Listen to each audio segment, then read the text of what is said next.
With a bang of a hammer, these Northwestern University students are getting an education on what lies beneath the surface of the Earth. Some of these students may end up becoming seismologists, but if scouting out big earthquakes is their passion, Professor Seth Stein says they won't find anything too exciting in the Midwest. We all used to think there was a big earthquake on the way in the next few hundred years, and there's no sign that anything like that's going to happen. In his new book, Deferred, Stein explains how he and other researchers use GPS technology to measure movements in the Earth near the new Madrid, Missouri seismic zone.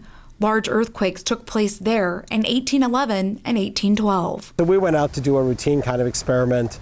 We thought we'd see the ground deforming as it stored up energy for another earthquake that was going to happen, maybe 300, 400 years from now.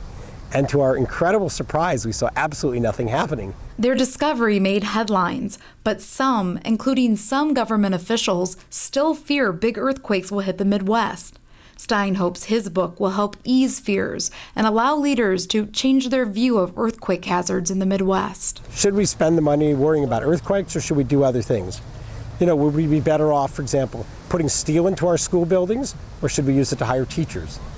Should we, make our hospitals earthquake resistant when they'll almost never be shaken? Or should we use it to treat patients that don't have health insurance? As the bicentennial of the new Madrid earthquakes draws near, Stein warns that apocalyptic predictions about Midwestern earthquakes will be made, and you should ignore the hype. People say, we know a big earthquake's coming, and you say, well, how do you know that? And everyone says, well, we know it because we know it. And the answer is, well, we've looked at that, and we don't have any data to support that idea. What I really wanted to do was try to kind of explain to people, especially young people that are thinking potentially about careers in science, what it means to make these kinds of discoveries, and how you have to, every so often, we just have to rethink everything that we used to think we knew.